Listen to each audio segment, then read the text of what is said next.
Pagdating sa mga maxi scooter, dalawang brand lang ng motorsiklo ang naglalabanan ngayon dito sa atin sa Pilipinas. Andyan ang PCX 160 at ang NMAX ng Yamaha. Kitang-kita mo at pinapakita ng data na talagang ang mga Pinoy ay mahilig sa mga maxi scooter. Nga lang, yung iba nating mga kababayan ay hindi afford, medyo mataas para sa kanila ang presyo at kinukonsider din yung gas consumption. At dito papasok ang halaga ng isang brand ng motorsiklo sa pangangailangan ng kanyang mga parokyano. Hindi ka pa nagsasalita, ibinibigay na ni Suzuki ang pangangailangan mo. Ito ang papawi ng uhaw mo sa mga maxi scooter pero hindi ka malulunod sa cost of ownership nito. Ito ang pinaliit na version ng Bergman 400 at yan ang pag-uusapan natin sa kabuuan ng video na ito.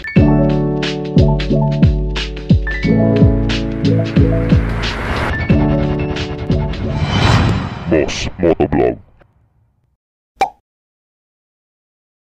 Ladies and gentlemen, I give you the world's greatest superhero, Bravo Man. Oh, a real superhero! Yes, kung kilala mo si Johnny Bravo na may malalaking katawan pero maliliit na mga binte, dito inahalin tulad ang Bergman Street na ito. Well, hindi na to yung size 10 ang likod ang gulong. Size 12 na po harap at likod. Ika nga nila, yan ang request ng ating mga rider. Hindi nyo na itatanong, pangalawang version na po ito. Ito na po yung Bergman Street EX. Ito na po yung pantay na po o D12 na pareho yung dalawang gulong. At syempre, hindi lang naman po mga gulong na bago rito. May mga nadagdag din dito na specs and features na sigurado kung magugustuhan nyo. At yung updated price, pag-uusapan din natin ngayon. Ito yung pinaliit na version ng Bergman 400. Kaya kung hindi mo afford yung mga maxi scooter at iniisip mo rin yung gas consumption, well, dito sa motor na ito, maxi scooter din yung pakiramdam mo pero hindi ka naman lalamon ng sangkatutak na gasolina. At the same time, hindi rin ganun kataas ang presyo niya sa market. Dagdag mo pa, napakababa lang ng maintenance cost dahil nga 125cc lang ito.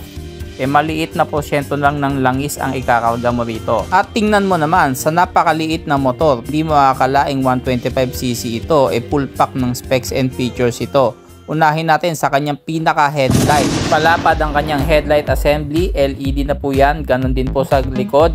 Integrated na po sa isang lokasyon, wala na yung mga nakalawit na turn signals. Bulb type po ang mga turn signals nito, mga bossing. At dito naman may makikita tayo na maliit na windscreen for aerodynamics. At dito naman meron siyang maliit na 12-volt socket na pwede kang magsaksak ng cellphone mo kahit mapa-long ride ka, ayos na ayos. At very useful din lalo na sa mga nagdi-delivery riders. Sa kaliwang handle makikita mo ang iyong busina, left and right signal light at meron din niyang high and low beam at kasama dyan yung passing light. So ayos na ayos. Sa kanan naman yung inyong ignition at itong EX meron po siyang idling stop and start system na kung saan pag hindi po kayo nagto-throttle, 5 segundo ay mamamatay po ang inyong makina.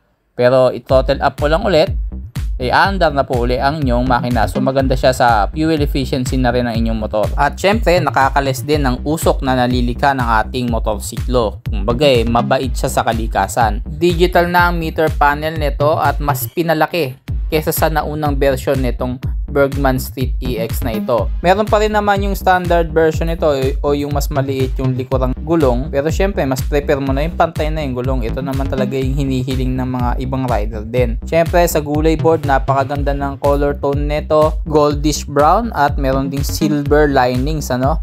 So maganda yung combination, napaka premium po talaga. Hindi rin mawawala ang tapakan ng inyong angkas o yung pillion step. So ayos na ayos. Sa susian naman, integrated na rin ang inyong shutter key at andyan din po ang seat opener nyo at ang inyong ignition nandyan na rin. Pwede mo rin pindutin yung maliit na button para magsara yung shutter. So 125cc itong makina na ito, mga bossing. 4-stroke, single cylinder, 2 valves at kayang sumipa ng 8.3 horsepower.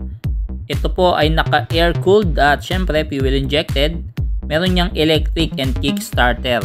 Ito po ay automatic, mga bossing, so hindi ka napipiga ng mga clutch pa, hindi na. Piga ka lang ng piga ng silinyador. Kaya naman napaka-komportable nito at maganda rin gamitin kahit yung mga nagdi-delivery rider, pang trabaho, pang sundo sa eskwela, lahat na pwede mong magagawa rito. At syempre, meron niyang large capacity ng inyong storage. Napakalaki mga bossing, no?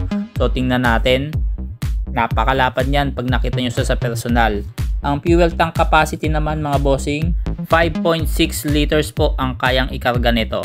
At itong underseat compartment naman, 21.5 liters po. Kaya mapapansin nyo, medyo malapad siya, no? Kasya dyan yung mga half face helmet. Pero sa full face, tingin ko may hirapan na, no? Depende pa rin sa size ng full face helmet nyo.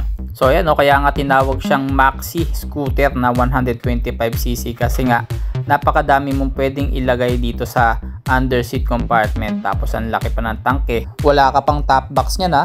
So pag nag top box ka pa, ewan ko na lang, siguro maglalayas ka na nun. So dito naman sa dibdib, sa may kanan, ayan yung saksakan ng cellphone nyo. At mapapansin nyo, meron niyang hook. Yung mga pinamalengke nyo, 1 kilong bigas. At meron ding hook dito sa ilalim ng upuan. Sa may bandang harapan din yan.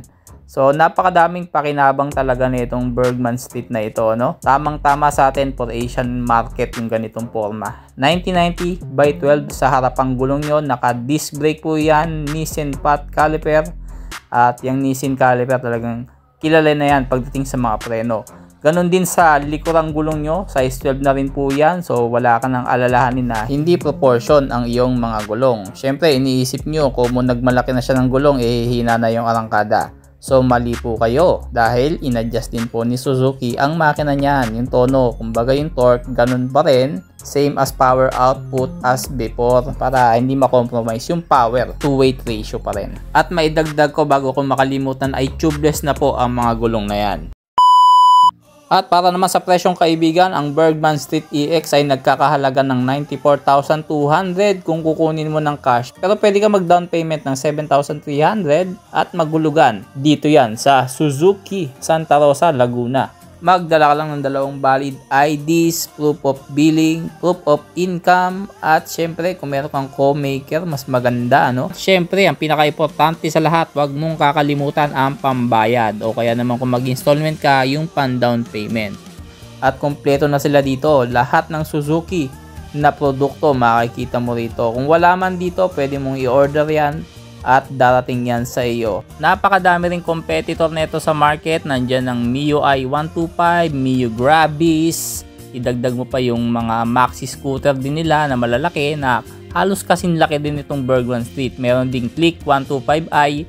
So syempre stand out pa rin talaga ang Bergman dahil nga 125cc pero pakiramdam mo naka maxi scooter ka na. Hindi lang sa pakiramdam ha, pati yung mga dala-dala mong bagahe. Hanggang sa muli. Paalam.